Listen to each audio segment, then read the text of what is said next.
mission is to inspire wonder and discovery and responsibility for our natural and cultural worlds. One of the things that can happen in a museum is that you get real close to real things, and that you get to experience things in a way that allow a kind of bond between you as a visitor to the museum and the kinds of objects around it. The puppets are an amazing interpretation tool because, I mean, for dinosaurs, you know, we have fossils. We have all sorts of fossils that are left over from the dinosaurs, and you can have images of what we think dinosaurs might have looked like, but these puppets are really amazing because they bring something to life in a way that's, you know, would have been unimaginable. The puppets are based on the collections of the Dinosaur Institute. These are extensive collections of dinosaurs, and we have juvenile specimens of both Triceratops and T-Rex that have allowed us to reconstruct the puppets in a very accurate way. We work very closely with the Dinosaur Institute here at the museum, which is one of the cutting-edge scientific groups looking into the nature of dinosaurs, and we depended on the scientific input of Dr. Louis Chiappi and others in determining what these dinosaurs should look like and how they should act. As we worked closely with the Dinosaur Institute, we used this as an opportunity to create three-dimensional models that were really representative of how dinosaurs might have moved, what they might have looked like in a variety of ways, including the skin texture, color, things like that. I think the puppets are great vehicles for teaching science, for essentially teaching the kids and the families how paleontologists interpret the evidence and answer questions such as what did dinosaurs eat and how did they behave and so on.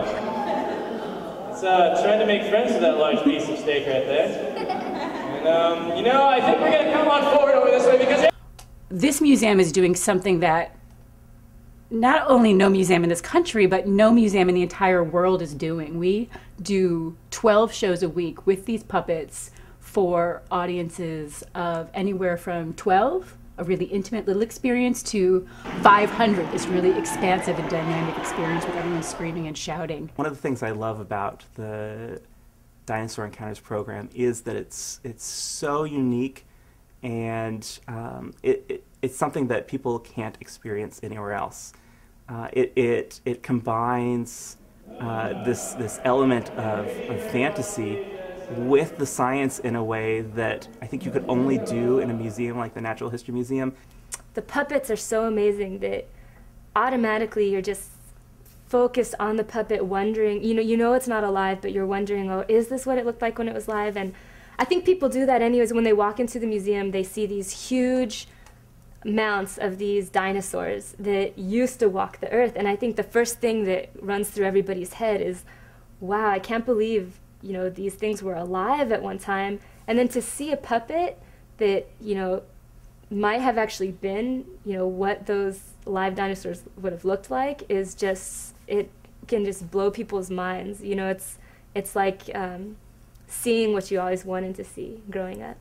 A lot of adults act the same way. I mean, it's one of my favorite parts is coming upon somebody who's totally absorbed in looking at a display, and then they're like, yeah! And they're just as surprised as kids to see a dinosaur walking through the museum.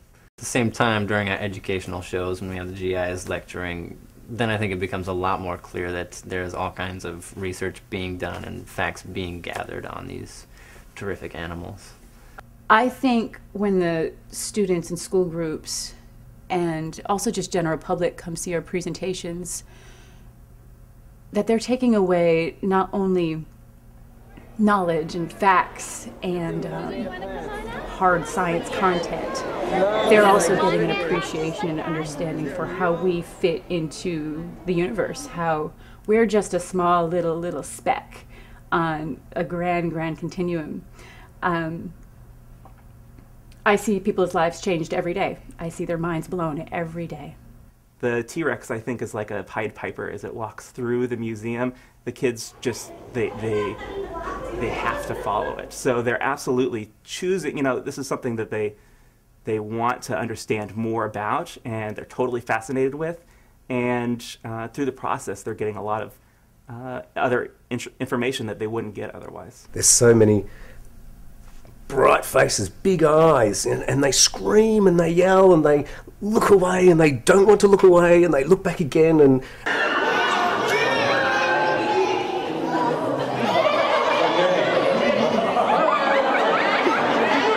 getting inside the mind of a 65 million year old creature is just like the most intricate and multi-leveled character that I've ever had to play as an actor. So it's just, it's magical. When I hear this roar kind of wafting up into my office, I know, you know, that the kids are responding to dinosaurs out on the floor again.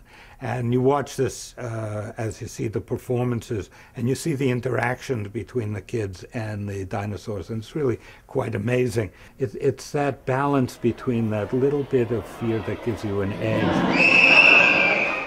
and the learning experience that kind of you know, makes it last a very long time as a kind of seminal event in your learning life. 2 legs or 4 legs? Very good. Is our dinosaur walking on its feet?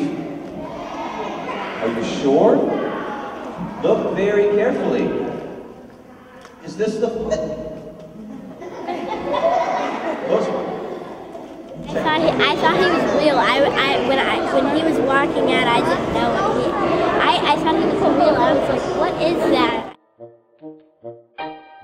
I think bringing theatre into the museum just assists greatly the experience for the general public, because they can go away with a really exciting, you know, heart-pounding, you know, running, jumping, squealing, screeching experience that is really hard to forget.